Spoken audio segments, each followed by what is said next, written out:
ఉదయం నుండి మనము ఈ పదాన్ని ఎక్కువగా వింటూ వస్తున్నాం.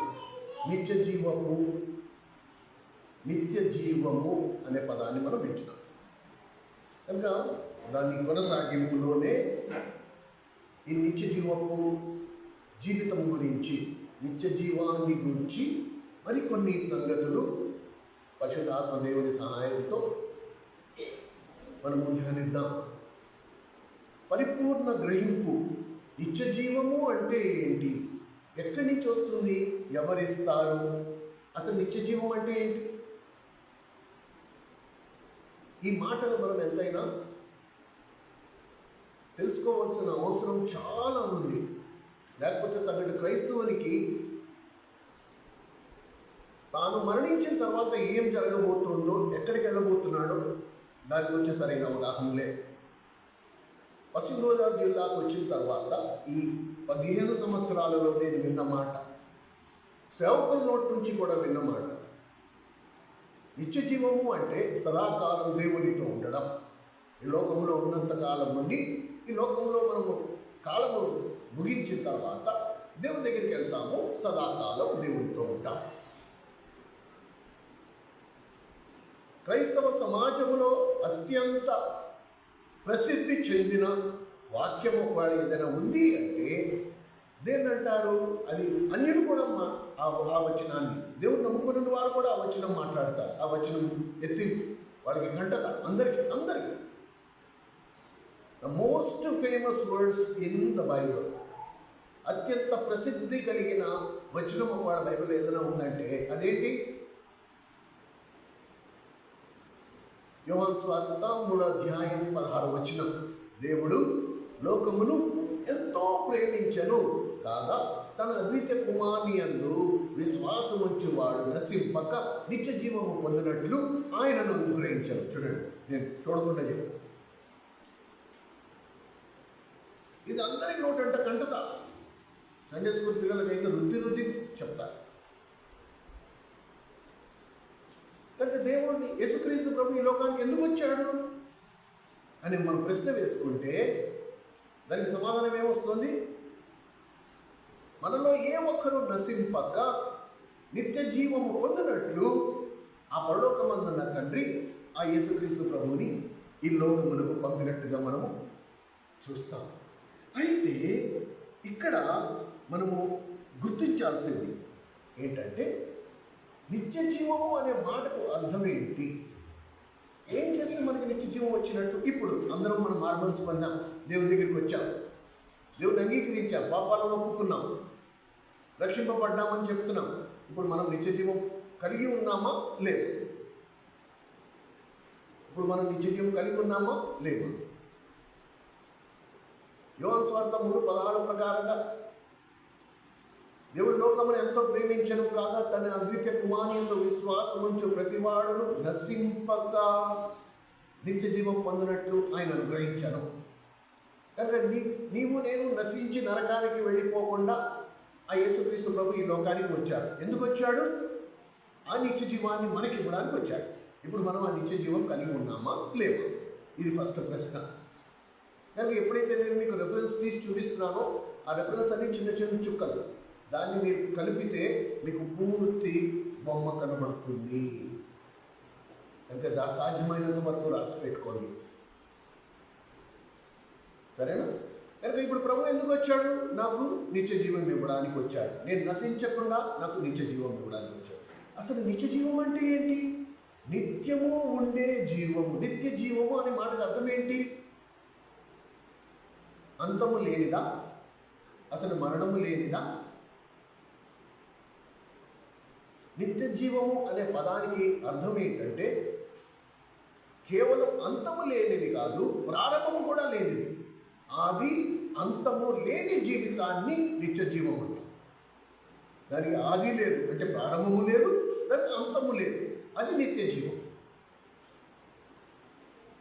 కానీ క్రైస్తవ సమాజాల్లో ఏమని బోధించబడుతుందంటే మనం నిత్యము దేవునితో ఉంటాం. కాదు, నో. నిత్య జీవం అనే మాటకు అర్థం ఏంటి? ఆది అంతము ఇవి రెండు ఉండకూడదు, అది నిత్య జీవం. అలాంటి జీవం ఎవరికి ఉంది? యేసుక్రీస్తు ప్రభుకి మాత్రమే ఉంది. యేసుక్రీస్తు ప్రభుకి మాత్రమే ఉంది. ఆది అంతము లేని దేవుడు. ఆయనకి ఆది అంతం, ఆయన ఎల్లప్పుడూ ఉన్నాడు. సృష్టికి పూర్వం ఉన్నాడు, సృష్టి తర్వాత కూడా ఉన్నాడు, ఇప్పుడు కూడా ఉన్నాడు. ఆయనకు ఒక ప్రారంభం, అంతం లేదు. ఆది లేదు, అంతం లేదు, అల్ఫా లేదు, ఒమేగా లేదు. ఆయన అల్ఫా ఒమేగా అయి ఉన్నాడు. Infinite God. కనుక ఆది అంతము లేని జీవితం కలిగి ఉన్నవాడు తానే భూమి మీదకు వచ్చి ఇప్పుడు ఆ ఆది అంతము లేని ఆ నిత్య జీవాన్ని నీకు నాకు అనుగ్రహించడానికి వచ్చాడని యోహాను సువార్త 3:16 మనం చదివాం. అయితే తండ్రి అన్నాడు, పరలోకమందున్న తండ్రి అన్నాడు, నా కుమారుడా, ఒకవేళ వీళ్ళందరికీ ఆ నిత్య జీవము నువ్వు కలుగు చేయాలి అనుకుంటే దానికి ఒకే ఒక మార్గం. ఏంటది?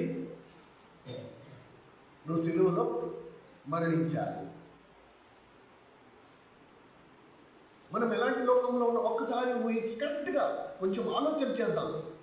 మనం ఎలాంటి సమాజంలో ఉన్నాం? ఈ సమాజము స్వార్థంతో నిండి ఉన్నది.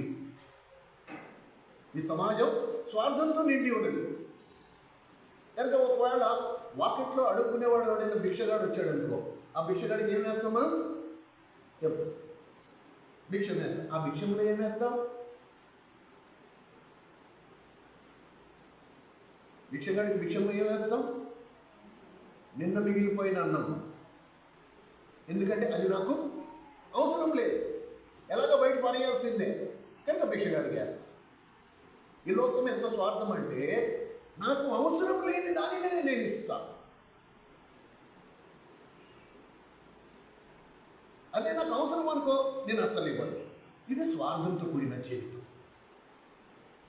దేవుడు అలాగా తనకి అవసరం లేని దాన్ని మనకి ఇవ్వలే. దేవుడు తనంతట తానే తన్ను తాను మనకి అప్పగించేసుకున్నాడు. ఇది వ్యత్యాసం. మన జీవితానికి నిత్య జీవితానికి ఇది వ్యత్యాసం. సర్వసాధారణంగా మన దగ్గర ఏదైనా ఎక్కువ ఉందనుకో, నాకు అవసరం లేదు, ఇది ఎక్కువ ఉంది, నువ్వు తీసుకెళ్ళి. ఎందుకంటే మీకు అవసరం అయితే కదా, వద్దులేదు, నాకు ఇలాంటివి 2-3 ఉన్నాయి, నువ్వు ఒకటి తీసుకెళ్ళి.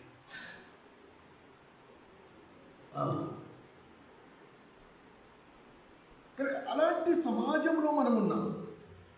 అలాంటి సమాజంలో మిగిలిపోయినవి, పనికిరానివి ఎదుటి వాడికి ఇవ్వడానికి మనం ఇష్టపడతామే కానీ ముందు మన గురించి ఆలోచించుకునే సమాజంలో మనం ఉన్నాం. మన స్వార్థం, మన ఆకలి, మన సౌకర్యం, అవన్నీ మనకు ఫస్ట్ చూసుకున్నాక ఇంకా ఎక్కువ ఏదైనా ఉంటే అది ఇవ్వాలనిపిస్తే ఇస్తాము, లేకపోతే లేదు. కానీ జీవం కలిగిన దేవుని గురించి ఒకసారి ఆలోచించు. తాను కలిగి ఉన్న ఆ నిత్య జీవముకు నువ్వు అర్హుడువైనా అవ్వకపోయినా నీకు ఆ నిత్య జీవము కలగాలని తనంతట తాను సిలువకు అప్పగించేసుకున్నాడు. అదే మార్గమా, వేరే మార్గం లేదా అంటే అదే మార్గం. ఇస్తారైతే నేను చనిపోవడానికి కూడా సిద్ధం. ఎంత ఎంత అద్భుతమైన సత్యం! ఎప్పుడైనా ఊహించావా? దేవుడు తనకి ఎక్కువైపోయి నీకు ఇవ్వట్లే. దేవుడు తనకి ఎక్కువైపోయి నీకు ఇవ్వట్లే. ప్రభు ఏమనుకున్నాడు? నేను ఏదైతే కలిగి ఉన్నానో అది వీళ్ళందరూ కలిగి ఉండాలనుకున్నాడే కానీ నా దగ్గర మిగిలిపోయింది, నాకు పనికిరాదు ఇది, కాబట్టి వీళ్ళకి ఇచ్చేస్తా అనుకోలే. నిత్య జీవానికి నువ్వు నేను జీవిస్తున్న జీవితానికి అది తేడా.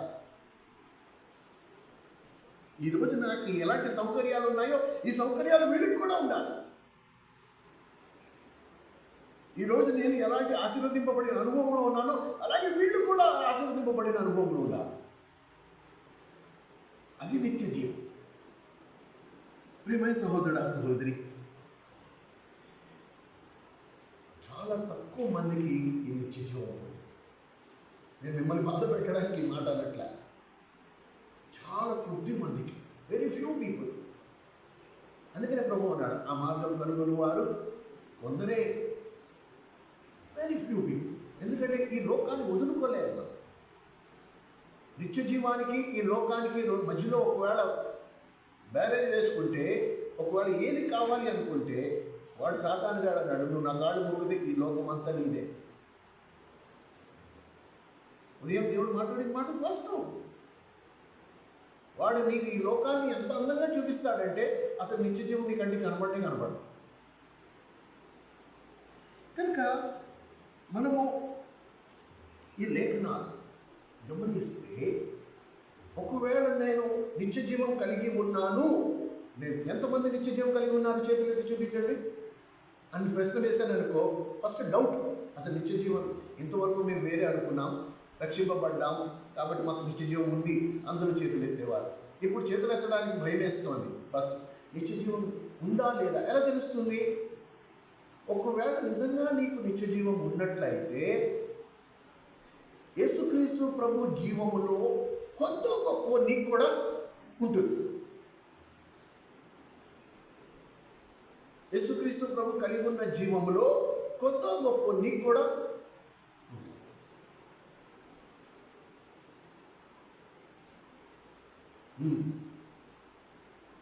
నాకుంది నిత్య జీవము, నాకుంది అంటే ప్రభు లక్షణాలలో, ప్రభు స్వభావంలో, ప్రభు మాటల్లో కొత్త గొప్ప నాలో కూడా ఉంటుంది.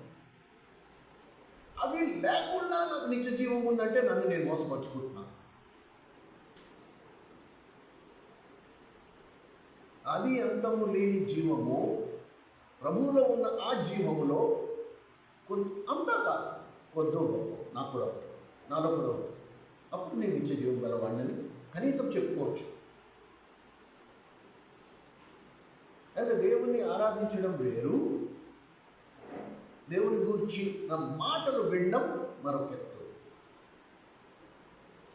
అంటే ఈ నిత్య జీవం గలవాడు ఏం చేస్తాడు అన్నట్లు అందరిలో ప్రభువునే చూసుకుంటాడు.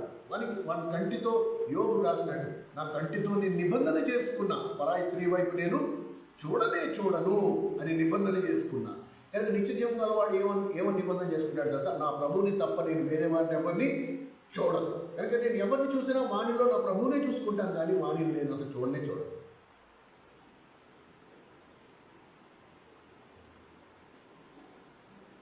అంటే ఏంటి నిత్య జీవము? ఇప్పుడు ఈ లేఖనాల ప్రకారం ఒకవేళ మనం గమనిస్తే నిత్య జీవానికి ఉండే కొద్ది లక్షణాలు ఒకవేళ ప్రభు జీవితాన్ని, అందుకనే నేను మాటిగా అంటాను, ప్రభు జీవితాన్ని మరింత క్షుణ్యంగా ధ్యానించండి. ఆయన ఆ 3.5 సంవత్సరాల జీవితకాలం ప్రత్యక్షత దేన్ని సూచిస్తోంది? 30 సంవత్సరాల జీవితం గురించి ఎటువంటి రికార్డ్స్ లేవు. 30 సంవత్సరాలు ఆయన ఎలా జీవించాడో దాని గురించి ఎటువంటి వివరాలు లేవు. కాబట్టి దేనికి దేవుని ఆత్మ కావాలి? ప్రభు ఆ 30 సంవత్సరాలు నువ్వు ఎలా ఉన్నావో అది నేను నేర్చుకోవాలి, నువ్వు నాకు అది చూపించు అంటే ప్రభు చూపిస్తాడు. కనుక మనం గమనించండి, ఇప్పుడు నిత్య జీవము ప్రభు కలిగి ఉన్నాడు. నిత్య జీవము ప్రభు కలిగి ఉన్నాడు. అయితే ప్రభు కలిగిన నిత్య జీవం ఎలా ఉంది? ప్రభు తన జీవితంలో ఎప్పుడు కూడా నిరుత్సాహపడలేదు.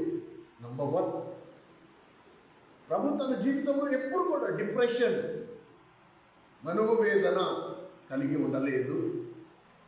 ప్రభు తన జీవితంలో భూ సంబంధమైన వేటి కొరకు కొట్లాడలేదు, ఎవరితో గొడవ పెట్టుకోలేదు. ఇవన్నీ నిత్య జీవపు లక్షణాలు. పై తుచా ఎక్కువ సమయం లేదు, ఇంకా బైబిల్ స్టడీ అయిపోతుంది మనం ఇలా ధ్యానిస్తే. అయితే ఈ కొద్ది లక్షణాలు ఒకవేళ మనం గమనిస్తే, ఒకవేళ నా జీవితంలో నిరుత్సాహమే, నేను ఎప్పుడు నిరుత్సాహపడలేదు అనుకున్నాను. ఈ భూ సంబంధమైన వేటి కొరకు నేను కొట్లాడలేదు, ఎవరితో గొడవ పెట్టుకోలేదు అనుకున్నా. ఏమండి, ఎప్పుడు దేని గురించి నేను కోపడలేదు, నిట్టూర్పు విడవలేదు. అయితే నేను నిత్య జీవం నేను కలిగి ఉన్నట్టే.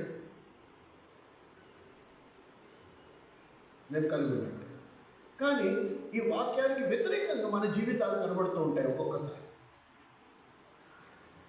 నిరుత్సాహపడని జీవితమే లేదు. నేను ఎప్పుడు నా జీవితంలో నిరుత్సాహపడలేదు, డిప్రెషన్లోకి వెళ్ళలేదు, మనోవేదన నాకు లేదు అనేవాళ్ళు నీకు ఎవరు కనపడరు. అలాంటప్పుడు నిత్య జీవం ఎక్కడున్నట్టు? కనుక నువ్వు ఎలాంటి దేవుణ్ణి ఆరాధిస్తున్నావు? మరి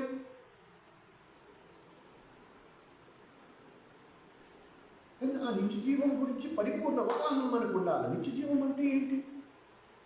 ఇది ఎలా వస్తుంది? నాకు ఎక్కడ దొరుకుతుంది? మందిరానికి వెళ్ళి వర్తమానాలు వింటేనా? మందిరంలో దశభాగాలు వేసుకుంటేనా, మందిరంలో భోజనాలు పెట్టుకుంటేనా? ఎలా వస్తుంది నిత్య జీవము నాకు? ఎక్కడ దొరుకుతుంది ఇది? బైబిల్ గ్రంథము మనం ధ్యానించినా, బైబిల్ గ్రంథము మనం చదివినా, ఇది కేవలం నీకు ప్రభువుని గూర్చిన అవగాహన కలుగు చేయడానికి మాత్రమే ఉపయోగపడుతుంది. కానీ ప్రభుని మాత్రం నీ అంతట నువ్వే తెలుసుకోవాలి. పాస్టర్ గారు కానీ ఇంకెవరైనా కానీ వాళ్ళకి ప్రభు గురించి నీకు చెప్పగలరు అంతే. కానీ ప్రభుని తెలుసుకోవడం నీ వ్యక్తిగత జీవితం, నీ వ్యక్తిగత బాధ్యత. ఇది చాలా ముఖ్యమండి, చాలా ముఖ్యం. నా 56 సంవత్సరాల జీవిత కాలంలో దాదాపు 26 సంవత్సరాల సేవా జీవితంలో నేను వేళ్ల మీద లెక్క పెట్టగలిగే ఇద్దరిని మాత్రమే చూశాను. కేవలం ఇద్దరు. ఒకరు భక్సింగ్ గారు, 2 జాకులర్ గారు. ఎందుకు ఈ మాట చెప్తున్నాను అంటే, ఎందుకు ఇంతమంది బోధకులు నేను యూట్యూబ్లో, టీవీల్లో, ఆయా మీటింగుల్లో వాటిల్లోకి వెళ్ళినప్పుడు నేను ఎంతోమంది బోధకుల్ని చూశాను. ఈ బోధకులందరికీ బైబిల్ మాత్రం అద్భుతమైన అనర్గళమైన పట్టు ఉంది బైబిల్ మీద. కానీ వారికి దేవునితో సహవాసం లేదు. సో బైబిల్ని బలంగా బలగుద్ది బోధించడం, శక్తితో కూడిన వర్తమానం ఇవ్వడం ఒక ఎత్తు అయితే, దేవునితో సంబంధము కలిగి ఉండి, దేవునితో అన్యోన్య సహవాసం కలిగి ఉండి, దేవుని చేత అభిషేకింపబడి, దేవుని అభిషేకముతో కూడిన మాటను తెలియజేసేవారు నాకు ఆ ఇద్దరే కనబడ్డారు.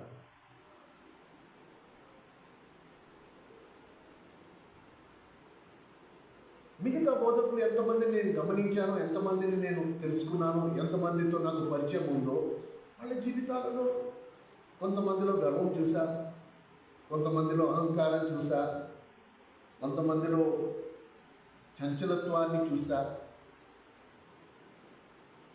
సో ఇవన్నీ దేనికి సంకేతం అంటే, వీళ్ళకి దేవునితో సహవాసం లేదు. ఎందుకు ఈ మాట చెప్తున్నాను అంటే, నువ్వు ఒకవేళ దేవుని సన్నిధిలో తరచుగా దేవుని దగ్గరికి వెళ్ళే వ్యక్తివైతే జాగ్రత్తగా వినండి. ఒకవేళ నువ్వు తరచుగా దేవుని దగ్గరికి, దేవుని సన్నిధిలోకి వెళ్ళి నిలబడిన వాడివైతే, దేవుని జీవములో, యేసుక్రీస్తు ప్రభు జీవములో కొద్దో గొప్ప నీ స్వభావములో ప్రతిఫలింపజేసే, రిఫ్లెక్ట్ అయ్యే, it would have reflected in your nature. నువ్వు తరచుగా దేవుని సన్నిధిలో వెళ్ళి నిలబడిన వాడివైతే దాని ప్రభావము నీ మాట మీద కూడా కనబడేది. నువ్వు పలికే మాట, ఆ మాట మీద కూడా ఆ దేవుని సన్నిధి యొక్క ప్రభావం ఉంటుంది. అండ్ ఈ ఇద్దరు ఎవరి పేర్లు అయితే నేను చెప్పాను, భక్సింగ్ గారు, సోదరుడు జాక్మునన్ గారు, వీళ్ళల్లో అయితే ఆ దేవుని యొక్క తేజస్సు వాళ్ళ ముఖాల్లో కూడా నేను చూశాను. ఆ దేవుని సన్నిధిలో నిలిచుండే అనుభవము, ఆ దేవుని సన్నిధి యొక్క ముఖకాంతి వీరి ముఖాల్లో ప్రజ్వలింపజేయడం, ప్రతిఫలింపడం, రిఫ్లెక్ట్ అవ్వడం నేను కళ్ళారా చూశాను. I could sense. కనుక అందరూ బోధకులు అవ్వచ్చు, కానీ దేవుని అభిషేకముతో కూడిన బోధించగలిగేవారు, దేవుని వాక్యము, దేవుని శక్తితో బోధించేవారు, తమ సొంత తెలివితేటలతో కాదు, వారి వాక్కుతో, దేవుని మాటతో అనేక ఆత్మలను దేవుని వైపుకి మళ్లించగలిగేవారు, దేవునిలోకి తీసుకెళ్ళగలిగే శక్తి కలిగిన వారు వీళ్ళిద్దరే నేను ఎదుర్కొన్నది ఇంతవరకు. ఆ దైవజనుడు మహిమలోకి పిలువబడి ఎన్నో సంవత్సరాలు అయింది భక్సింగ్ గారు, కానీ ఇప్పటికీ ఆయన వర్తమానాలు నన్ను కదిలిస్తాయి. నన్ను దేవునికి మరింత సమీపంగా వెళ్ళేటట్టు ప్రేరేపిస్తాయి. అండ్ ప్రేమ సోదరుడు సహోదరి, నేటి దేవుని సంఘాలలో దేవుని అభిషేకంతో కూడిన మాటలు చాలా అరుదైపోయాయి. కనుక ఎప్పుడైనా సరే దేవుని మందిరంలో దేవుని అభిషేకంతో కూడిన మాటలు మీ హృదయంలోకి చొచ్చుకెళ్తున్నప్పుడు మీరు చాలా జాగ్రత్తగా దాన్ని సమకూర్చుకోండి. ఆ విన్న దానిని బట్టి అభ్యాసం చేయండి. Practice it in your personal life. అప్పుడు మీరు అనేకులకు ఆశీర్వాదకరంగా మారుతారు. ఈ విషయాలు ఎప్పుడు మర్చిపోవద్దు. కనుక దేవుడు అలాంటి నిత్య జీవాన్ని నీకు నాకు అనుగ్రహించడానికి భూమి మీదకి వచ్చాడు. కనుక కావాలా? ఇప్పుడు ప్రశ్న, ఎవరికి ఇస్తాడు? అందరికీనా? నో, అందరికీ ఇవ్వడు. కడుపు నిండా తిన్నవాడికి కూర్చోబెట్టి పంచపక్ష పర్వాలను వడ్డిస్తే ఏమవుతుందండి? వాడు తింటాడా? అసలు వాడికి ఆకలే లేదు. నువ్వు ఎంత పంచపక్ష పర్వాలను ప్లేట్లో వడ్డిస్తే మటుకు ఏం ప్రయోజనం? వాడు అసలు తిండు. అలాగే ప్రభు కూడా ఏమన్నాడు? దప్పికొన్న వాళ్ళారా మీరు మాత్రమే రండి, అందరూ కాదు. నిజంగా ఆ జీవితం నాకు కావాలి ప్రభువా, దాని కొరకు నేను ఎంతైనా క్రయం చెల్లించడానికి రెడీ, నేనైనా వదిలేసుకోవడానికి సిద్ధం. నా పేరు కాదు కదా, నా ఆశీర్వాదం కదా, ఇవన్నీ వదిలేసుకుంటా. నాకు ముందు కావాలి, ఆ నిత్య జీవం నాకు కావాలి. నీలాంటి జీవితం నేను కూడా కలిగి ఉండాలి. ఎప్పుడు నిరాశపడని, ఎప్పుడు నిరుత్సాహపడని, ఎప్పుడు లోక సంబంధమైన వాటికి కరువు కాటకాలు లేని నాకు అలాంటి జీవితం కావాలి. కదల్చపడని.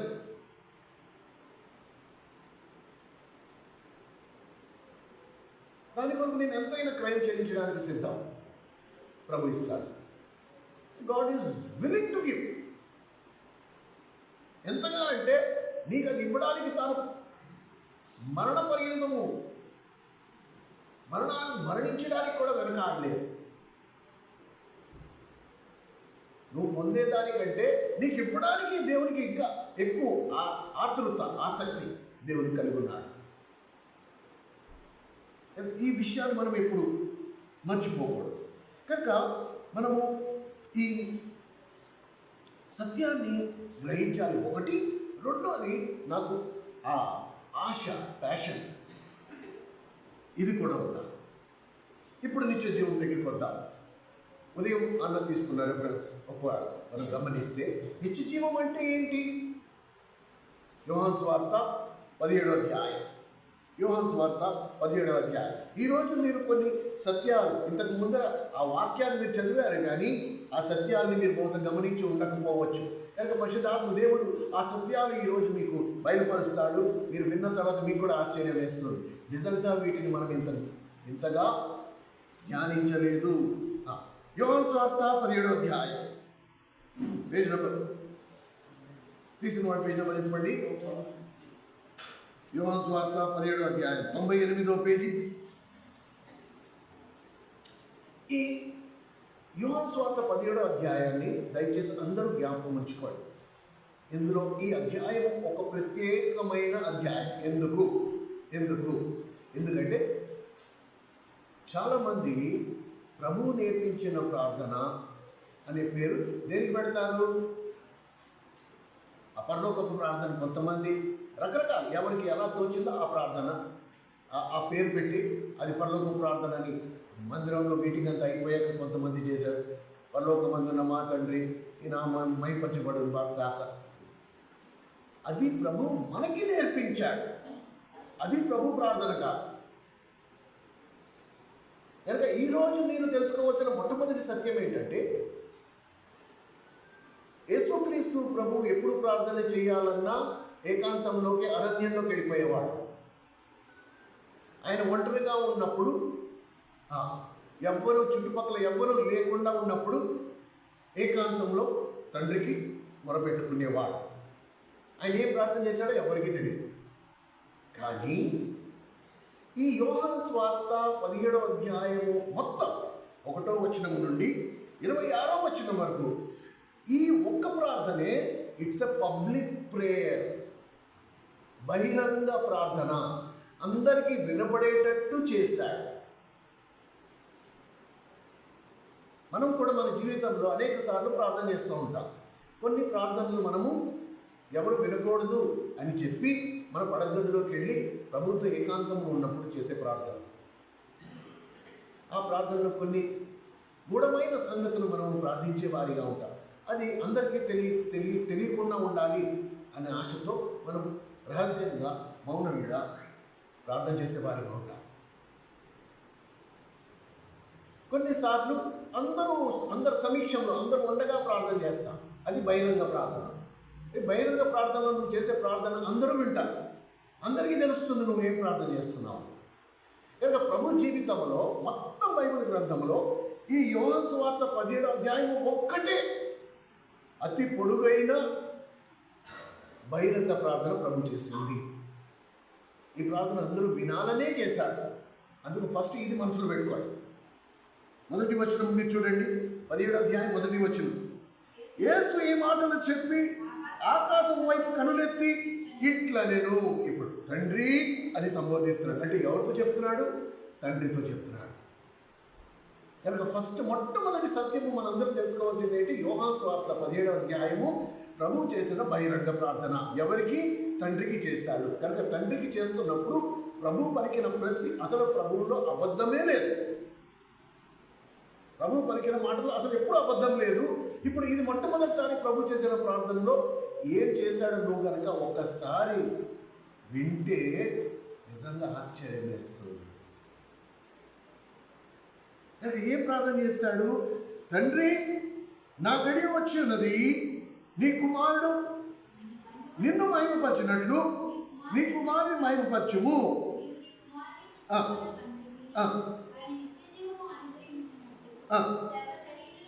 అధికారం ఇచ్చితేవి. కనుక ఇప్పుడు నిత్య జీవం ఎవరు ఇవ్వాలి? మనకి ప్రభువు ఇవ్వాలి. దీనికంటే ముందు ఒక చిన్న మాట మనం దాటేసాం. ఏమని రాస్తుంది తెలుసా? అక్కడ 2వ వచనాన్ని గమనించండి. నీవు నీ కుమారుడికి ఇచ్చిన వారందరికీ. ఫస్ట్ నేను అర్థం చేసుకోవాల్సింది ఏంటంటే, నేను ఎప్పుడైతే నా తల్లి గర్భంలో పిండంగా పడ్డానో అప్పటి నుంచి నా తండ్రి నన్ను కనిపెట్టుకుని ఉన్నాడు. ఎప్పుడైతే నా తల్లి గర్భం నుండి నేను బయటికి ఈ భూమి మీద పడ్డానో అప్పుడు నన్ను మొట్టమొదటి ఏం చేశాడు తెలుసా? ఆ తండ్రి నన్ను తన 2 చేతులతో తీసుకుని యేసు ప్రభు చేతులు పెట్టాడు.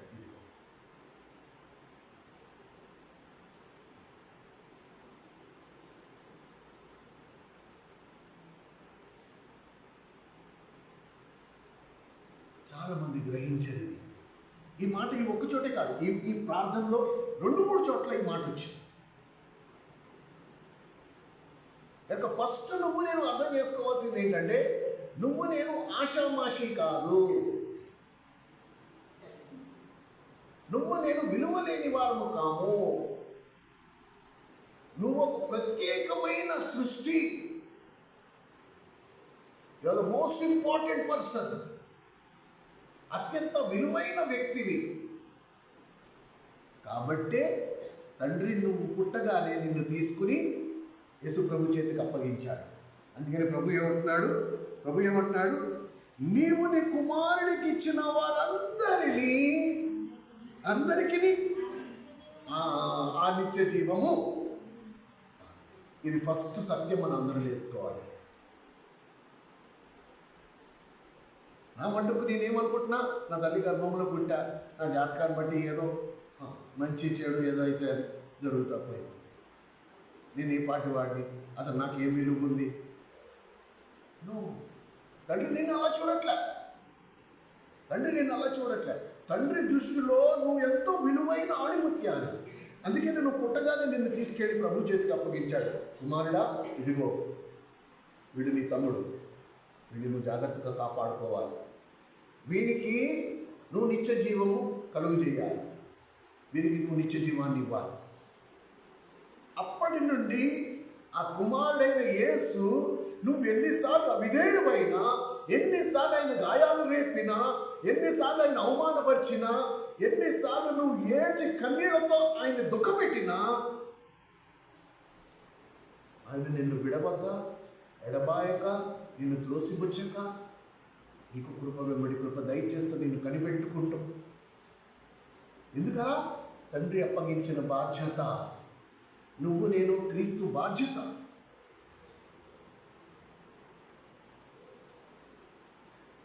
మన పక్కింటోళ్ళు దగ్గర ఊరెళ్తున్నారు, చిన్న చిన్న పిల్లలు ఉన్నారు.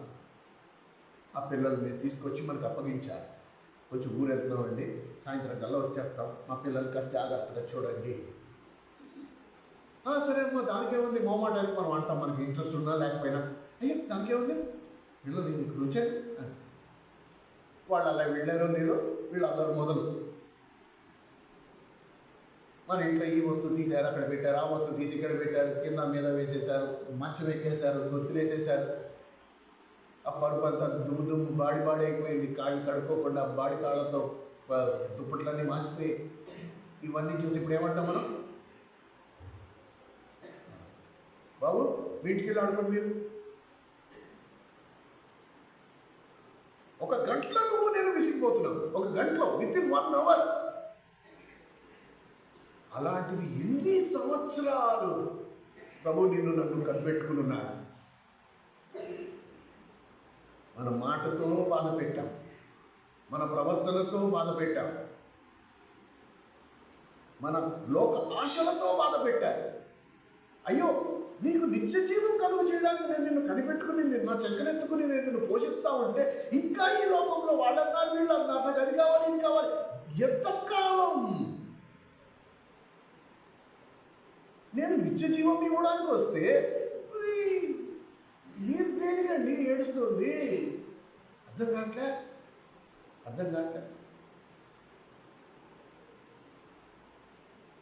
నువ్వు నేను ఏదో యాదృచ్ఛికంగా పుట్టలే. భూమికి పునాది వేయబడక ముందరే తండ్రి యొక్క ఆలోచనలో ఉనికిలో మనం ఉంటివి. అందుకొరకు దేవుడు మన కొరకు ఒక భూమిని, ఒక ఆకాశాన్ని సృష్టించాడు. మన కొరకు ఒక తల్లిదండ్రుల్ని సృష్టించాడు. వాళ్ళిద్దరిని కలుపుట వలన మనల్ని లోకంలోకి తీసుకొచ్చాడు. ఎందుకు? నీకు నాకు ఆ నిత్య జీవాన్ని ఇవ్వడానికి, ఆది అంతము లేని జీవితాన్ని ఇవ్వడానికి. తన కుమారుడైన యేసుక్రీస్తు ప్రభు యొక్క జీవితానికి, నువ్వు జీవిస్తున్న జీవితానికి ఎటువంటి వ్యత్యాసం లేని జీవితానికి. ఎందుకు అలాగా? ఆ పరలోకమందున్న తండ్రికి ఒకే ఒక కోరిక, నీ శరీరము నుండి ప్రాణము వేరు కాక ముందు ఈయన నా ప్రియ కుమారుడు, ఈయన యందు నేను ఆనందించుచున్నాను ఒక్క మాట నీతో చెప్పడానికి. ఈమె నా ప్రియ కుమార్తె, ఈమె యందు నేను ఆనందించుచున్నాను ఒక్క మాట నీతో చెప్పడానికి. ప్రభుతో అన్నాడు ఆ మాట. నీతో ఎందుకు అన్నాడు? ఒకవేళ నువ్వు ఆ నిత్య జీవం నువ్వు కూడా కలిగి ఉంటే నీతో కూడా అంటాడు అన్నమాట. ఆ మాట అనడానికి ఆశపడుతున్నాడు. సారికి మనం ఫెయిల్ అవుతూనే వస్తున్నాం. సారికి ఆయన ఆశను భంగం చేస్తూనే ఉన్నాం. ఆల్వేస్ ఆ భంగం కూడా ఎలా చేస్తున్నాము? పోనీ ఏదో పిల్లలు మారం చేశారంటే అర్థం చేసుకోవచ్చు. నో, పనికి మారిన ఈ లోకం కొరకు, పనికి మారిన ఈ లోకాశల కొరకు, పనికి మారిన ఈ లోక మర్యాదల కొరకు, ఇంకా దేని కొరకైనా నేను ఆయన్ని బాధ పెట్టుంటే బాగుండేది. ఏది దేవుని దృష్టికి పెంటతో సమానమో దాని విషయంలోనే ప్రభుని శోధించిన వారంగా ఉన్నాం. ఏం చేశాడు దేవుడు నాకు? అసలు దేవుడు ఉంటే నా బతుకు ఇలాగెందుకు అవుతుంది? ఇన్ని మాటలు మనం పలుకుతూ ఇవి చెప్తూ ఇప్పుడు చూడండి 17వ అధ్యాయం 3వ వచనం. అద్వితీయ దేవుడకు నిన్నును, అద్వితీయ సతదేవుడకు నిన్నును, నీవు పంపిన యేసుక్రీస్తు ప్రభుని ఎరుగుటయే నిత్య జీవం. అనగా అద్వితీయ సత్యదేవుడకు నిన్నును, నీవు పంపిన యేసుక్రీస్తు ప్రభువుని తెలుసుకున్నటయే నిత్య జీవం.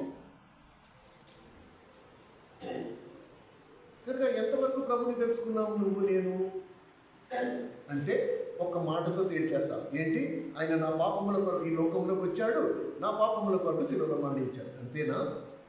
33.5 సంవత్సరాల ప్రభు యొక్క జీవితంలో నువ్వు నేను తెలుసుకుంది ఆ ఒక్క మొక్కేనా? మరి మిగతా 33.5 సంవత్సరాలు ఆయన ఏం చేశాడు? నువ్వు ఆయన గురించి తెలుసుకుంది ఎక్కడ?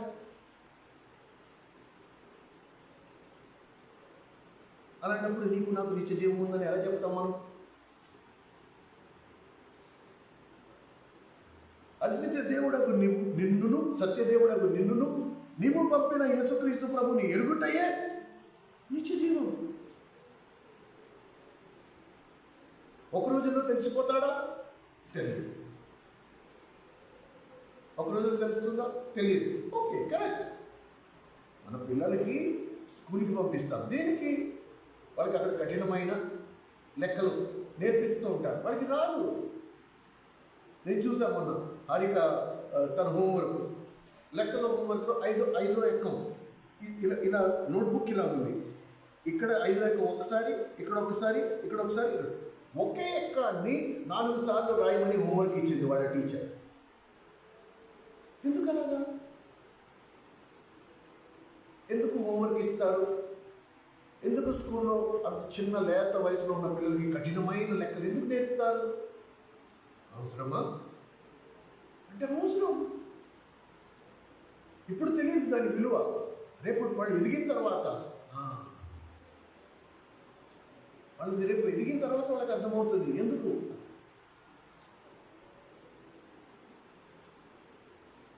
అలాగే మన జీవితంలో కూడా దేవుడు తను తాను ప్రత్యక్షపరచుకోవడానికి నిన్ను నన్ను కఠినమైన పరిస్థితులు కూడా తీసుకెళ్తాడు.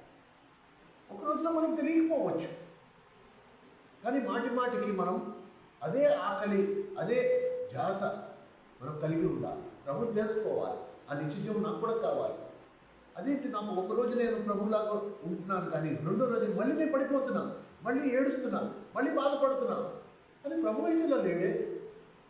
ప్రభు నిన్న నేడు నిరంతరం ఒకటే రీతిగా ఉన్నాడు. అది కూడా ఎలా ఉన్నాడు? ఎల్లప్పుడూ ఆనందం, ఎల్లప్పుడూ ఆనందంగా ఉన్నాడు. ఒకరోజు ఏడుస్తూ, ఒకరోజు ఆనందంగా, ఒకరోజు కోపంగా, అలా లేనే లేదు. కనుక ఈ సంగతి కొంచెం మనం లోతుగా అర్థం చేస్తాం. అందుకనే అభిషేకంతో కూడిన మాటలు ఎప్పుడైతే నీ హృదయంలో చుచ్చుకెళ్తాయో ఆ సంగతులను నువ్వు శాశ్వతంగా గుర్తుంచుకోవాలి. అది నీ జీవితాన్ని మార్చగలిగే. బైబిల్ జ్ఞానము వేరు, దేవుని ఆత్మతో అభిషేకింపబడిన వాక్కు వేరు. Prophetic word is different then the Bible knowledge. క్రైస్తవ సమాజం సాతాను ఎక్కడ మెలిపెట్టాడు తెలుసా? ఎక్కువ రెఫరెన్సులు తీస్తే వీడు ఎక్కువ ఆత్మీయుడు, 0, 0. ఒకవేళ 100 రెఫరెన్స్ తోటి గంటన్నర సేపు వర్తమానం చెప్పి వాడు వెంటనే కోపిస్తే అయినా మనకి అసలు దేవుడితో సంబంధమే లేదు. ఎందుకంటే ప్రభు అలా లేడు, ప్రభు అలా లేడు. అందుకు ఈ విషయాలు మనము అర్థం చేసుకోవాలి. అండ్ మరి ముఖ్యంగా ఎప్పుడైతే అమూల్యమైన ఆణిముత్యాలు ఏవైతే నీ హృదయంలోకి చొచ్చుకెళ్తున్నాయో, ఏవైతే నీ అంతరంగాన్ని సంధిస్తున్నాయో, వాటిని మాత్రం ఎప్పుడు మర్చిపోవద్దు. ఎందుకంటే సాతాను ఏం చేస్తాడు? వాక్యాన్ని దొంగిలిస్తాడు. ఏ మాటలైతే నిజంగా నీ హృదయాన్ని కదిలిస్తున్నాయో అవి అభిషేకంతో కూడిన మాటలు. అందుకని హృదయం లోతుకి చొచ్చుకెళ్ళాయి. దేవుని వాక్యము మూలుగులతో సహా విభజించి ఆత్మ ప్రాణ దేహములతో సహా విభజిస్తాయి. సో ఈ బహిరంగ ప్రార్థనలో ప్రభు పలికిన మాటలను జాగ్రత్తగా గమనించగలరని మరొకసారి మనం చేస్తున్నాం. నువ్వు నేను ఆషామాషిగా రాలేదు. మనం సామాన్యులమేమీ కాము. మనము ప్రత్యేకింపబడిన వారము. ఆ పరలోకమందున్న తండ్రి మనలను యేసు ప్రభుకి అప్పగించాడు. మనం ప్రభు కాపుదలలో ఉన్నాము. ప్రభు మన బాధ్యత వహిస్తున్నాడు. కనుక ఈ మాటలను మనము అర్థం చేసుకుందాం. ఎప్పుడు మర్చిపోవాలి, ఎప్పుడు మర్చిపోవాలి. అందుకే నిన్ను విడవను ఎన్నడూ ఎడబాయనని వాగ్దానం చేసి. వాగ్దానం ఎవరికి? అందరికీ కాదు, అందరికీ కాదు. ఇవన్నీ బహిరంగ ప్రార్థన. అందరూ వింటుండగానే చేసిన ప్రార్థన. ఈ మాటలు ఆయన పలికారు. చూడండి 17వ అధ్యాయం 4వ వచనం నుండి. నేను సంపూర్ణంగా నెరవేర్చి ఉమ్, భూమి మీద నిన్ను మహిమపరచుకుని ఉమ్. తండ్రి లోకము పుట్టకముందు నీ యొద్ద నాకు ఏ మహిమ ఉండెనో ఆ మహిమతో నన్ను ఇప్పుడు నీ యొద్ద మహిమపరచును. చాలు. ఒక అద్భుతమైన వాగ్దానం ఉంది. అద్విత సత్యదేవుడు నిన్నును నీవు పంపిన యేసుక్రీస్తు ప్రభువుని ఎరుగుటయే నిత్య జీవం. ఇప్పుడు వాగ్దానం కూడా ఉంది. ఒక వాగ్దానం ఇచ్చాడు దేవుడు. ఏంటి ఆ వాగ్దానము అని గమనిస్తే హెబ్రీయులకు రాసిన పత్రిక 8వ అధ్యాయంలో 11వ వచనాల్లో ఒక ఈ మాటలు ఇవన్నీ మీరు దగ్గర ఒక్కొక్కటి. ఫస్ట్ యోహాను 3:16, సెకండ్ యోహాను 17:3, థర్డ్ హెబ్రీ 8:11. ఈ వచనాలు మీరు దగ్గరికి తీసుకొస్తే అప్పుడు మీకు పూర్తి పిక్చర్ కనబడుతుంది. చూడండి, హెబ్రీయులకు రాసిన పత్రిక 11వ అధ్యాయం 8వ అధ్యాయం 11వ వచనం.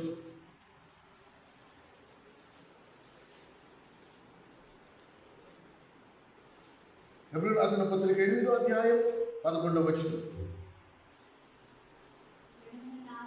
204వ పేజీ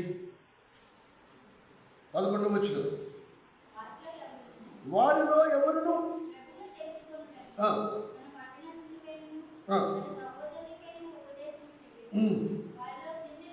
అది వారిలో చిన్నల మొదలుకుని పెద్దల వరకు అందరూ నన్ను తెలుసుకుందురు. ఇది వాగ్దానం.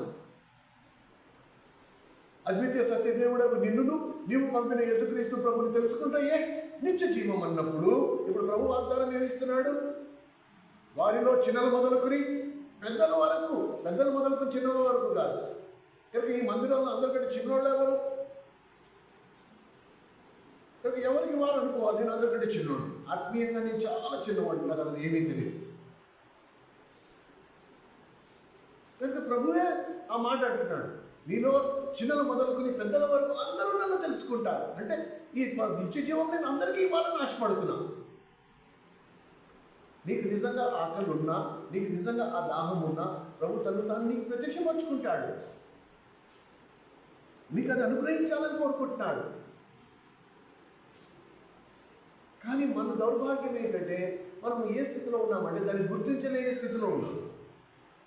దాని ప్రాముఖ్యతని ఎరగని వారిగా ఉన్నాం. ఈ లోకంలో ఇంకా ఏం తినాలా, ఇంకా ఏం తాగాలా, ఏం ధరించుకోవాలా, ఏం సంపాదించుకోవాలా, నాకు అది కావాలి, నాకు వీళ్ళతో పడదు, వాళ్ళతో పడదు అన్న ఉదయం నుంచి ఎందుకు అంటున్నాడా అనుకున్నా. కానీ దేవుడు నీకు ఇవ్వాల్సిన జీవితాన్ని గమనిస్తే వీటన్నిటికీ అతీతం అవి, వీటితో అసలు సంబంధమే లేదు. ప్రభా నిత్య జీవం నాకు కావాలి ప్రభా, ఎల్లప్పుడూ సంతోషంగా ఉండేది, ఎల్లప్పుడూ నీ సన్నిధిలో నిలిచి ఉండేది అనుభవం నాకు కావాలి.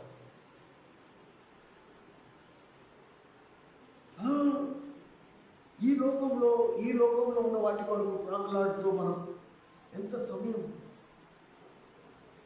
వృధా చేసేసుకుంటున్నాం. కనుక మనం ఈ తెలుసుకునే వాగ్దానం విషయంలో ఒక మాట మీరందరూ అర్థం చేసుకోవాలి. వారిలో చిన్నల మొదలుకొని పెద్దల వరకు అందరూ నన్ను తెలుసుకుందరు. ఇక్కడ నిలబడిన వ్యక్తి నేనైనా, ఏబెలన్నామని, లేకపోతే రేపు యోసేపు అన్నామని, ఎవరైనా కానీ వారికి బైబిల్లో రాయబడిన మాటలు మాత్రమే మీకు విడమర్చి చెప్పగలరు. కానీ తండ్రిని కానీ కుమారుని కానీ తెలుసుకునే పని మీదే. నో. ఒక తండ్రికి 2 కుమారులు ఉన్నారనుకో, ఈ పెద్ద కుమారుడు తమ్ముడితోటి తండ్రి ఎలాంటి వాడో చెప్పడం వాడికి చేత కాదు, వాడికి వీలు పడదు. తండ్రి ఎలాంటి వాడు, యేసు ప్రభు ఎట్టివాడు అది నేను చెప్తే నీకు అర్థం కానే కాదు. కానీ అదే చిన్న కుమారుడు ఒకవేళ బాలుడు, నేను అన్న చెప్పినట్టు 2 ఏళ్ల పిల్లోడు, వాడు పరిగెత్తుకుంటూ వాడు నాన్న ఊళ్ళో కూర్చున్నప్పుడు వాళ్ళ నాన్న వాడిని వాటేసుకుని వాడి నుదుటి మీద ముద్దులు పెట్టి వాడి జుట్టు సవరించి, మళ్ళీ బిడ్డ నేనున్నా, నీకెందుకు నేనున్నా, మీ నాన్న ఉన్నాడు కదా, ధైర్యం, నువ్వు హ్యాపీగా ఉండి నీకేం కావాలో నాతో చెప్పు, నేను ఇస్తా అనేటప్పటికీ ఆ 2 ఏళ్ళ పిల్లడికి అర్థమవుతుంది, ఓ మా నాన్న తల్లి కడుపున పుడుతున్నాడు. తల్లి కడుపున పుట్టిన బిడ్డకి ఎలా తెలుస్తుంది వీడు మా నాన్నని? ఎలా తెలుస్తుంది? ఆ వయసులో తల్లి వీడు మీ నాన్న అంటే తెలుసుకునే వయసా? కాదు. వాడికి ఎలా తెలుస్తుంది? ఆ తండ్రి వాడిని ఎత్తుకొని, వాడిని లాలించి, వాడిని పాలించి, వాడితో మాటలాడి, వాడికి ధైర్యం చెప్పి, వాడిని ఓదార్చి, వాడికి బలపరిచి, వాడికి ఏ కష్టం లేకుండా వాడిని చూసుకుంటాం వల్ల అరే వీడు మా నాన్న, వీడు మా నాన్న. కాబట్టి ఏదైనా ఎవరైనా చిన్న కుక్కైనా అరిచినా లేకపోతే ఎవడైనా అన్నా కూడా వాడు పరిగెత్తుకుంటూ వచ్చి వాడు నాన్న వాటేసుకుంటాడు. ఎందుకలాగా? తెలుసుకున్నాడు, అమ్మో ఇక్కడ నాకు సేఫ్టీ, ఇక్కడ నాకు భద్రత ఉంది.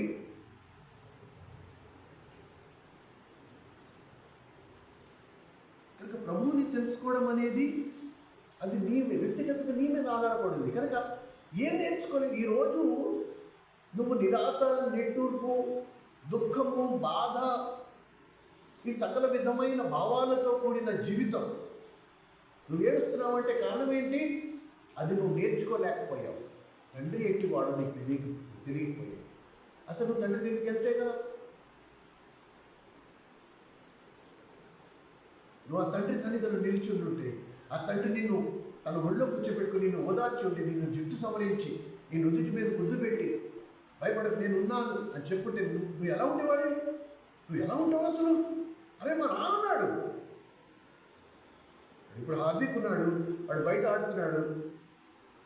అరే గబగబా పరిగెత్తుకుంటూ వెళ్ళి, అరే నీ ఇల్లు అక్కడ కాలిపోతుంది, మొత్తం అంతా బుడిదైపోయిందండి. వాడే ఉంటాడు, ఎలా నాతో చెప్పు.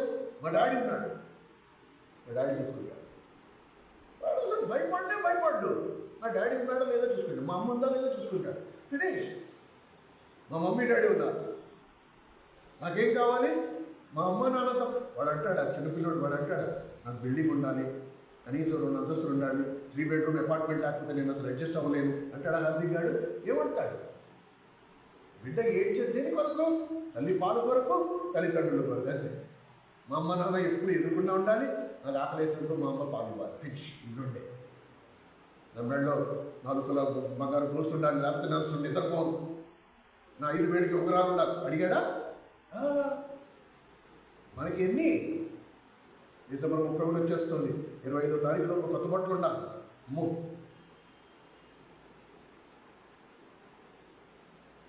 2022లో 4 తులాలు కొనాలి, 2023 కనీసం 8 తులాలైనా నేను కొనాలి. ఎన్ని? ఒక్కడేనా? నీ ఒక్క క్రైస్తవుడిని చూపించు, నా తండ్రి కావాలి, నాకు నా ప్రభు నాకు ఇవ్వాలనుకున్న ఆ నిత్య జీవం నాకు కావాలి అన్న క్రైస్తవుడు ఒక్కడిని చూపించుకున్నాను. వీటన్నిటికంటే విలువైంది నేను నీకు ఇవ్వాలని వచ్చాను అంటే, ఆ మధ్య చుక్క తోడు నాకు ఇచ్చేస్తే నేను వెళ్ళిపోతాను, నాకు అదే కావాలి.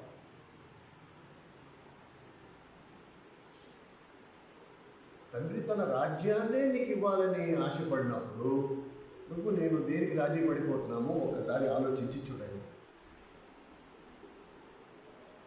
కనుక ఈ సంగతి మనము క్షుణ్ణంగా ధ్యానించాలి. దేవుడు పరిపూర్ణుడు, తన ప్రేమయందు పరిపూర్ణుడు. దేవుడు ఏది చేసినా కూడా ప్రేమతోనే చేస్తాడు. దేవుడు నీ జీవితంలో ఏది అనుమతించినా కూడా ప్రేమతోనే అనుమతిస్తాడు. అది దేవుని ప్రేమ. కనుక ఒకవేళ నీకు ఆజ్ఞ ఇచ్చాడు, మీరు కోపగించకుడి, లేక ఒకవేళ మీ కళ్ళతో మీరు మోహించద్దు, పరాయి స్త్రీ వైపు చూడద్దు అన్నాడు అనుకుందాం. ఫర్ ఎగ్జాంపుల్, బాగా అర్థం ఇప్పుడు ఈ విషయం మీకు బాగా అర్థమవుతుంది. మీ పక్కన కూడా ఎవరైనా నిద్రపోతా ఉంటే వాడు చెవు గట్టిగా గిల్లండి, పర్వాలేదు, వాళ్ళు ఏమనంటే నేను సమాధానం చెప్తా. ప్రభు అన్నాడు, లేఖనాలు ఏం రాసిన ఆజ్ఞలలో నువ్వు పరాయి స్త్రీ వైపు చూడద్దు అన్నాడు. పురుషులకున్న బలహీనత ఏంటి? చూడటం. ఓకే, కానీ వాస్తవంగా ఏం జరుగుతుందో స్త్రీలకి తెలియదు, పురుషులకి తెలియదు. ఎందుకన్నాడు? నీ మీద తండ్రికి ఉన్న ప్రేమను బట్టి నీతో అన్నాడు అన్నమాట. ఏమని?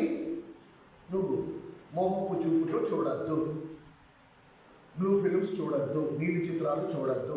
ఇప్పుడు అందరి చేతుల్లో సెల్ ఫోన్స్ వచ్చేసాయి. ఇది పెద్ద వ్యాధి.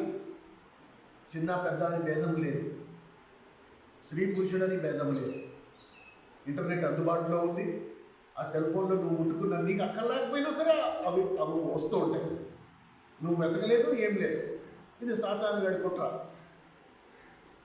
సరేనా? ఓకే. ఇప్పుడు వాస్తవంగా ఏం జరుగుతుందో ఒక్కసారి కొంచెం లోతుగా ఆలోచిద్దాం.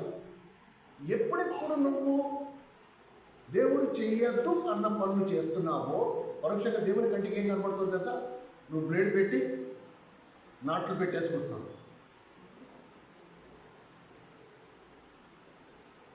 వద్దు నాయన, నువ్వు ఆ నీళ్ళ చిత్రాలు చూడొద్దు.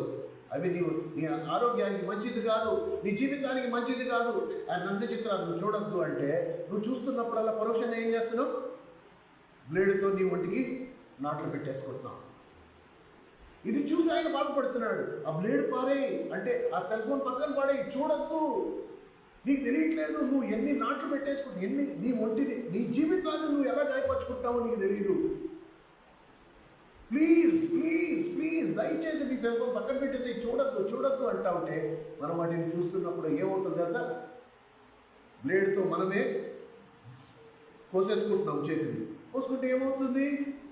రక్తం వస్తుంది. దానికి మందు రాస్తాం. మందు రాసిన తర్వాత ఏమవుద్ది? పుండు మాడిపోతుంది. ఏం మిగిలిపోద్ది? నాటు మాత్రం మిగులుతుంది. కనుక నువ్వు చేసిన ప్రతి పాపం నువ్వు 100 ఏళ్ళు బతుకుతే 100 ఏళ్ళ వరకు నీకు గుర్తుంటుంది. ఎందుకు గుర్తుంటుంది? ఈ నాటు మాత్రం పోవట్లే.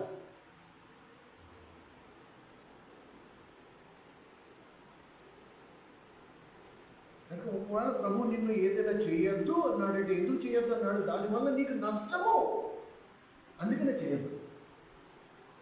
అందులో ప్రభు ప్రేమ ఉంది. దేవుడు ప్రేమామయుడు, ప్రేమలో పరిపూర్ణుడు. Is perfect in love. కనుక ఎప్పుడైతే దేవుని ఆజ్ఞకు వ్యతిరేకంగా మనం చేస్తామో మనల్ని మనం గాయపరచుకుంటాం. కనుక ఎప్పుడైనా మనం ఈ సంగతి మర్చిపోవాలి. మనం కోపగించొద్దు అన్నాడు. ఇంట్లో భార్య మీద గట్టిగా నోరు పారేసుకుంటాం. ఒక్కసారి పరోక్షంగా ఏం చేస్తాం తెలుసా? బ్లేడ్తో చేకోసుకోవడంతో సమానం. అలా దేవునికి మహిమ లేని ఏ పనైనా సరే నిన్ను నీవు గాయపరుచుకుంటున్నావే కానీ దానివల్ల నీకు నష్టమే. కానీ నేను గట్టిగా ఆమె కంటే గట్టిగా నేను అరిచి నేనేంటో రుజుపరుచుకున్నాను నువ్వు అనుకుంటావు, కానీ వాస్తవంగా నువ్వేం చేసావు? నీకు నీవే గాయం చేసుకున్నావు. ఇప్పుడు ఆ గాయం మాడదు. అండ్ రేపు కొన్ని సంవత్సరాల తర్వాత ఆ గాయం మాడినా ఏముండిపోతుంది? ఆ మచ్చ మాత్రం అలాగే ఉంటుంది. ఆ మచ్చ ఉన్నంత కాలం అది నీకు జ్ఞాపకం వస్తూనే ఉంటుంది. అది నిన్ను వేధిస్తూనే ఉంటుంది. నీ పాపం నిన్ను వెంటాడుతూనే ఉంటుంది.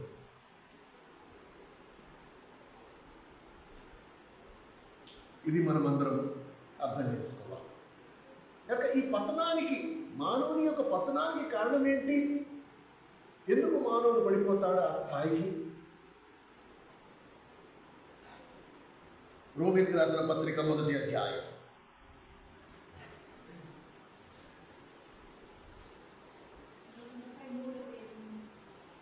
133 పేజీ. ఎందుకు మనం అలాగైపోతాం? ఎందుకు మనల్ని మనమే గాయపరుచుకుంటామంటే మనలో ఏం లేదు?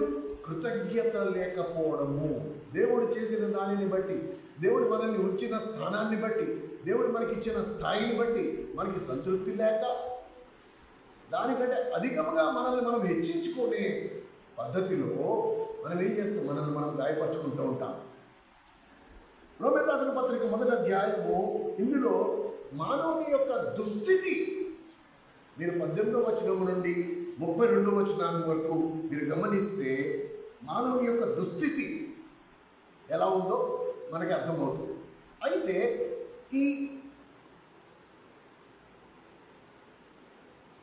ఈ గొయ్య కిందకి దిగజారిపోయిన అడుగు మట్టం, అది ఏ స్థాయి తెలుసా? The bottom of the pit. ఇది ఏ స్థాయి తెలుసా? 29వ అధ్యాయం, రోమీయులకు రాసిన పత్రిక 1వ అధ్యాయం 29వ వచనం. సమస్తమైన దుర్నీతి చేతను, ఆ. దుష్టత్వము చేతను, లోభము చేతను, ఈర్ష్య చేతను నిండుకొని, మత్సరము, నరహత్య, కలహము, కపటము, వైరమును వాటితో నిండిన వారై, కొండెగానులను, అపవాదులను, దేవద్వేషులను, హింసకులను, అహంకారులను, నిందములాడువారును, చెడ్డవాటిని కల్పించువారును, తల్లిదండ్రులకు ఓ మై గుడ్నెస్. అవివేకులను, మాట తప్పువారును, ఈ లిస్ట్లో ఒక్క నిమిషం అమ్మా, ఈ లిస్టులో ఒకటి మర్చిపోవద్దు. తల్లిదండ్రులకు అవిధేయులు. మీరు ఎక్కడున్నారు తెలుసా? అడుగు మట్టానికి చేరిపోయారు. అంటే మీ వ్యక్తిత్వము ఎంత కిందకి దిగజారిపోయాడంటే దానికంటే ఇంకా దిగజారిపోవడానికి ఇంకేమీ లేదు. ఒకవేళ నీ తల్లిదండ్రులు అవిధేయులు అయితే సరిపోద్ది, అది నీ చర్మగీతం ఫినిష్. ద బాటమ్ అన్నమాట. దానికంటే ఇంకా కింద స్థాయి అనేది లేదు. నువ్వు ఆల్రెడీ కింద స్థాయికి వెళ్ళిపోయావు. సో ప్లీజ్ రిమెంబర్, నీ తల్లిదండ్రులకు అవిధేయులైనా సరే నీ జీవితం తగ్గనాకపోయినట్టే. వింకములాడడం, ఎప్పుడైతే వ్యక్తి ఎదుర్కొంటా లేనప్పుడు ఆ స్థితిలో అక్కడ ఆ స్థానంలో ఆ వ్యక్తి లేకుండా ఆ వ్యక్తి గురించి మాట్లాడడం కూడా నా దిగజారుడు స్థితిని నాకు కనబరుస్తుంది. ఇది అడుగు, ఇది last bottom of the pit. ఈ కిందకి ఇంత కింద దిగజారిపోవడానికి దారి ఎక్కడుంది, ఎక్కడి నుంచి నేను దిగజారిపోతూ వచ్చాను అని మనం గమనిస్తే కొంచెం పైకి వెళ్తే ఏం రాస్తుంది? 26వ వచనం.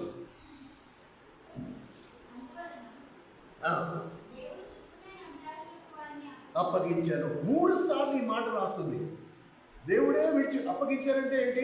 విసిగిపోయాడు దేవుడు. నేను ఎన్నిసార్లు చెప్పినా ఇక్కడ వీరికి బుద్ధి రాదు కనుక వీడిని వదిలేస్తున్నా, విడిచిపెడుతున్నా. అప్పగించానంటే వదిలేస్తున్నా. నా మాటకి వీళ్ళకి విలువ లేదు, నా మాట అంటే వీళ్ళకి గౌరవం లేదు, కాబట్టి వీళ్ళని నేను విడిచిపెడుతున్నా. ఇంకొంచెం పైకి వెళ్తే 24వ వచనంలో మళ్ళీ చూడండి అదే మాట. 24వ వచనం. ఈ హేతు చేత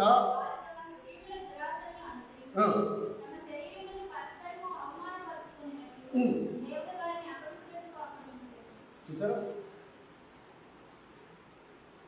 కనుక 3 చోట్ల 24లో, 26లో, 28లో 3 చోట్ల దేవుడు వారిని అప్పగించాడు. దేవుడు వాడిని అప్పగించడం అంటే ఏంటి? విడిచిపెట్టేశాడు, విసిగిపోయాడు. ఇక మనం వీళ్ళలో మార్పు రాదు కనుక వదిలిపెట్టాడు. కనుక ఇది ఎక్కడి నుంచి మొదలైంది? ప్రారంభ దశ. అసలు ఫస్ట్ స్టార్టింగ్ స్టేజ్ ఏంటి? ఎక్కడి నుంచి ఒక్కొక్క మెట్టు కిందకి దిగజారిపోతే అడుగు మట్టానికి వెళ్ళిపోయాం మనము అని చూస్తే 21వ వచనం. ఇప్పుడు చూడండి. ఇప్పుడు వారు దేవుణ్ణి ఎరిగి ఆయన దేవునిగా మహిమపరచలేదు, కృతజ్ఞతాస్తుతులు చెల్లింపున లేదు కానీ వ్యర్థలయ్యారు. అన్గ్రేట్ఫుల్నెస్, కృతజ్ఞత లేకపోవడం. ప్రభా ఈరోజు నన్ను ఈ స్థితిలో ఉంచావు, నీకు నిండా అన్నాను. ఆ కృతజ్ఞత లేకపోవడం, ఎంత ఇచ్చినా ఇంకా కావాలనుకోవడం. ఏం చేయలేదు దేవుడు చెప్పండి, ఏం చేయలేదు దేవుడు చెప్పండి. నేను ఎప్పుడైతే అడిగుని వచ్చానో నా దగ్గర సైకిల్ కూడా ఉండేది కాదు. నేను ఎన్నోసార్లు గర్భవరం నుంచి పలాస నుంచి వచ్చినప్పుడు గర్భవరం నుంచి నడుచుకుంటూ వచ్చాను అడిగుని, ఎన్నోసార్లు, మెనీ టైమ్స్. అప్పుడు అనుకోకుండా ఒక సైకిల్ వచ్చింది. నాకు సైకిల్ ఎందుకుంది, కనీసం ఒక బండి ఉండాలి కదా అని నాకు అనిపించలే. అలా చెప్పి పోనీ దేవుడు బండి ఇవ్వకుండా ఉంచాడా? మీ అందరూ ఇప్పుడు చిన్నయ్య, నేను, రామాంజలి, మేమందరం ఒకప్పుడు సైకిల్ మీదే కనుకోవాలండి వెళ్ళేవాడు. ఇప్పుడు అక్కడి నుంచి దేవుడు ఏ స్థాయికి తీసుకొచ్చాడు? మనందరికీ బండి ఇచ్చాడు. కానీ నేర్చుకోవాల్సిన పాఠం ఏంటి? దేవుడు నన్ను ఏ స్థితిలో ఉంచాడో ఆ స్థితిలో నేను సంతృప్తి చెందడం నేర్చుకోవాలి ఫస్ట్. ఓ ప్రభు, నాకు ఇది సరిపోతుంది, నాకు ఇది ఇచ్చావు చాలు, ఐఎమ్ హ్యాపీ, నీకు నిండా వందనాలు. ఇది నువ్వు ఇవ్వకపోయినా నేను నీకు వందనాలు చెల్లించేవాడు. ఆ ఆలోచన మనందరికీ ఉండాలి. కనుక పతనం ఎప్పుడు మొదలవుతుంది? ఎప్పుడైతే నాకు కృతజ్ఞత భావం ఉండదు, నాకు ఇంకా అది లేదు, దేవుడు ఇచ్చిన దానిని బట్టి నేను కృతజ్ఞత చెల్లించకుండా నాకు అది లేదు, నాకు ఇది లేదు, వీళ్ళలా వాళ్ళలా నేను ఎలాగో ఆ దగ్గరికి రావట్లా. బహుశా నన్ను బట్టి వాళ్ళు అలా ఉన్నారేమో, నన్ను బట్టి నా పరిస్థితి ఇలా ఉందేమో అని మనం ఆలోచించాం.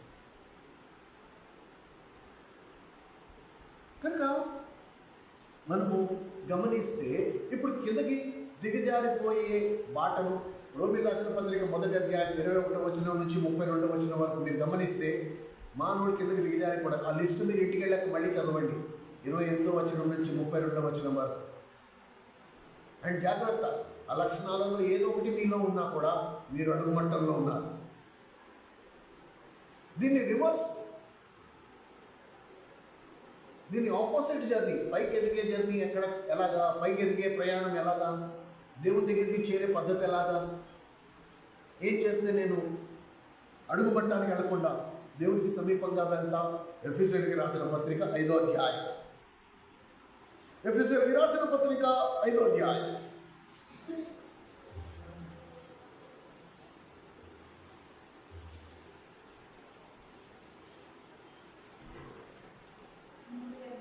నూట 76 ఎఫెసీయులకు రాసిన పత్రిక 5వ అధ్యాయం 18వ వచనం. ఎఫెసీ 5:18. మరియు మద్యముతో మత్తులై ఉండకుడి, దానిలో దుర్వ్యాపారం గలదు, అయితే ఆత్మపూర్ణులై ఉండుడి, ఒకరినొకడు కీర్తనలతోనూ సంగీతములతోనూ ఆత్మ సంబంధమైన పాటలతోనూ హెచ్చరించుచు మీ హృదయములలో ప్రభువుని గూర్చి పాడుచు కీర్తించుచు మన ప్రభు అయిన యేసుక్రీస్తు పేరిట సమస్తమును గూర్చి తండ్రి అయిన దేవునికి ఎల్లప్పుడూ, ఓ మై గుడ్నెస్, ఎంత సింపుల్. కనుక ఎల్లప్పుడు, ఆల్వేస్, ఎల్లప్పుడు, అప్పుడప్పుడు కాదు, మేలు జరిగినప్పుడు కాదు, పంట పడినప్పుడు కాదు, జీతం వచ్చినప్పుడు కాదు, ఎల్లప్పుడూ ప్రతిదాని కొరకు కృతజ్ఞత. ఓ ప్రభా, నీకు నిండా వందనా. రోగం వచ్చిందా, ప్రభా నీకు నిండా వందనా, నీ కృప నాకు చాలు. నీ అనుమతి లేకుండా ఏది జరగదు, ఇది నా మేలు కొరకు నువ్వు అనుమతించావని నేను అనుకుంటున్నా, కాబట్టి నీ కృప నాకు చాలు, నీకు నిండా వందనా. ఇది చాలా ముఖ్యం. ప్రియమైన సహోదరుడు, సహోదరి, దేవుడు నిన్ను నన్ను వాడుకునే ముందు మనల్ని పరీక్షిస్తాడు.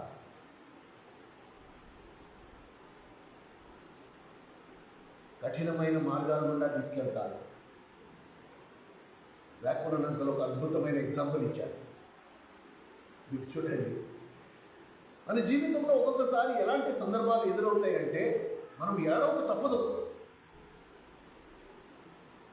విపరీతమైన బాధ కలుగుతుంది మనసులో. కానీ అలాంటి సంఘటనలు జరగకుండా మనం ఆపలేము, అది మన చేతుల్లో లేదు. సరేనా?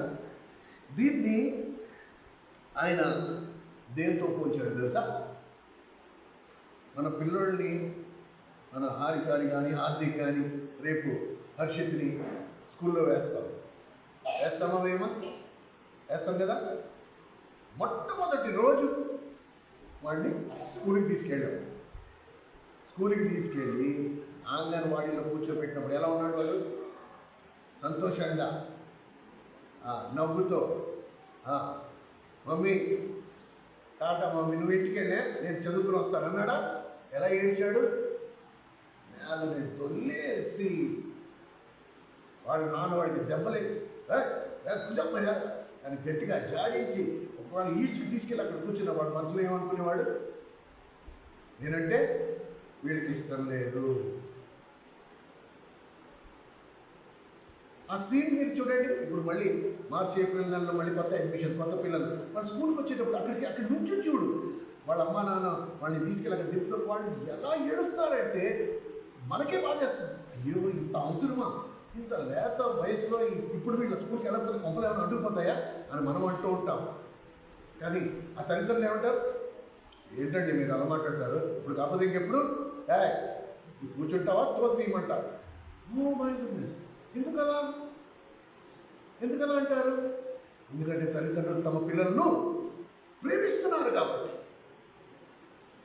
ఒకవేళ తల్లిదండ్రులు తమ పిల్లల్ని ద్వేషించుంటే అసలు వాడిని స్కూల్కే పంపించేవారు కాదు. వాళ్ళు ఎదిగి రేపు పెద్ద పెద్ద ఉద్యోగాలు సంపాదించినప్పుడు, ఒరే నీకు తెలుసా నువ్వు అసలు చిన్నప్పుడు నువ్వు ఎంత ఏడ్చేవాడువో కానీ అయినా మీ డాడీ నిన్ను కొట్టి నేను స్కూల్కి తీసుకెళ్ళేవారంటే వాడు ఏమంటాడు, అంకుల్ నా డాడీ అలా చేశాడు కాబట్టి ఈరోజు నేను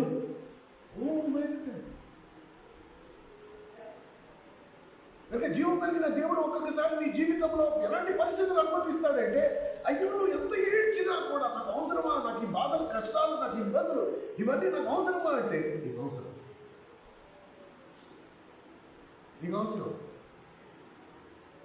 నేను సేవకు వచ్చిన కొత్తల్లో అత్యంత కఠినమైన పరిస్థితులు కూడా దేవుడు నడిపించాడు. నా ఉద్యోగానికి రాజీనామా చేశా. నా దగ్గర ఉన్న కొద్ది గొప్ప డబ్బులు, కారు, పెద్ద ఇల్లు అన్నీ ఉన్నాయి, అన్ని సౌకర్యాలు ఉన్నాయి. అవన్నీ వదులుకొని ఉన్న డబ్బులు దేవుడికి ఇచ్చేసి ఒంటి మీద ఉన్న బంగారం కూడా తీసి ఇచ్చేసాం మేమైతే.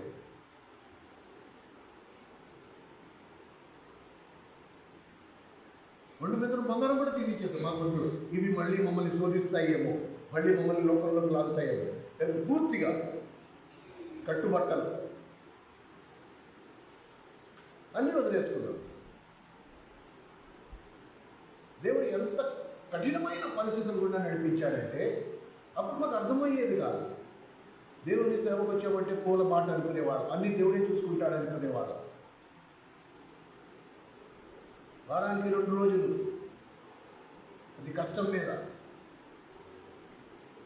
తిండి దొరికేది, మిగతా రోజులన్నీ ఉపవాసం ఉండేవాడు. ఎవరికి తెలిసేది కాదు. మళ్ళీ ఆదివారం అందరికీ పోయినారు మందిరంలోనే. అంత కఠినమైన పరిస్థితులు కూడా ఎందుకు నడిపాడో అప్పుడు తెలిసేది కాదు. కానీ ఎప్పుడైతే అడిగకుండా వచ్చామో అప్పుడు మాకు అర్థమైంది ఆ పాఠాలు ఎందుకు నేర్పించారు.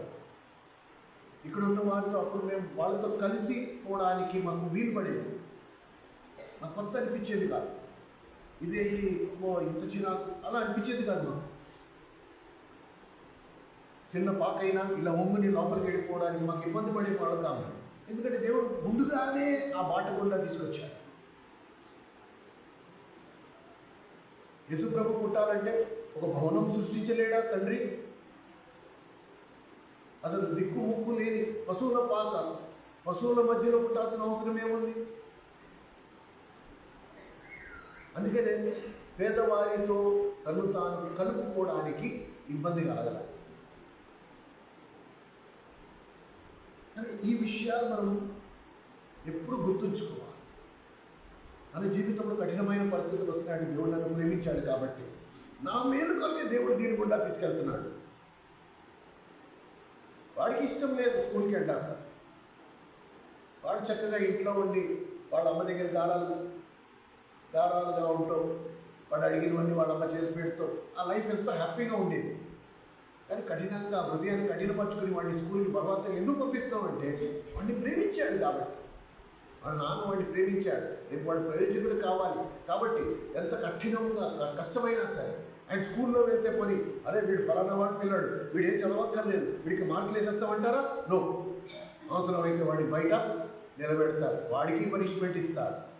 నేను ఫలానా వాళ్ళ అబ్బాయి అంటే ఏం చల్లదు.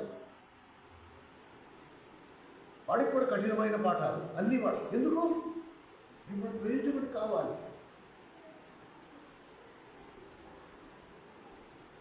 అలాగే తండ్రి కూడా మన జీవితంలో కఠినమైన పరిస్థితులు కూడా ఎందుకు నడిపిస్తాడంటే మనల్ని ప్రేమించాడు కాబట్టి, మనకు ఒక కొత్త పాఠం నేర్పించాడు కాబట్టి, మనం ఒకరికి ఆశీర్వాదకరంగా మనం మారాలి కాబట్టి. ఈరోజు దేవుని మహిమ కొరకు నేను చెప్పగలను, ధనమే జీవితం కాదు. ఇది నేనైతే మా వాళ్ళకందరికీ నేర్పించగలిగాను. సంపాదనే సర్వము కాదు. దేవుడు అంటే అన్నీ ఉంటాయి.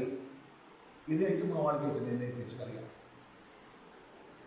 నేను చిన్నప్పుడు ఎలా ఉన్నారో అప్పటికి ఇప్పటికీ ఆకాశ పాతాళంత వ్యత్యాసం ఉంది. దేవుని మీద ఆధారపడితే మనం ఎదగచ్చు అని నేను రుజువుపరిచాను. I could prove it. నువ్వు నిజంగా దేవుని గట్టిగా పట్టుకో, నీకే లోటు ఉండదు. నా 56 సంవత్సరాల సేవ, ఈ నా వయసులో, అందులో 26 సంవత్సరాల నా సేవా జీవితంలో నేను కానీ నా పిల్లలు కానీ ఏ ఒక్క రోజు వస్తు పడుకోవడం జరగదు. దేనికి మాకు లోటు రాలేదు. ప్రభు మాకు నేర్పించాడు. అదే నేను మా వాళ్ళని మీ అందరికీ నేర్పించాను.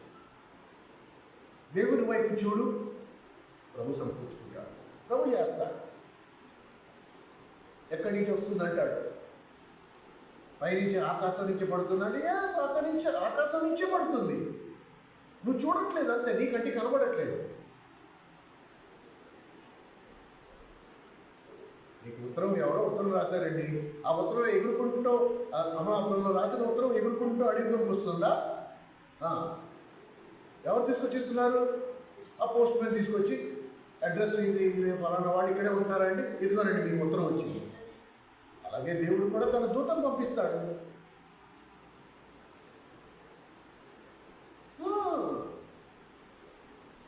ఇన్ని సంవత్సరాల్లో అయితే మన మందిరంలో అది మనం ప్రూవ్ కూడా చేసేసాం, మన కానుకలు కూడా తీసుకోవట్లా.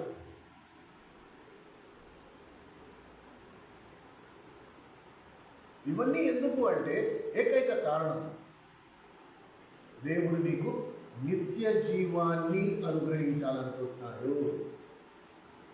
దయచేసి లోక సంబంధమైన వాటి కొరకు నువ్వు రాజీ పడిపోకు.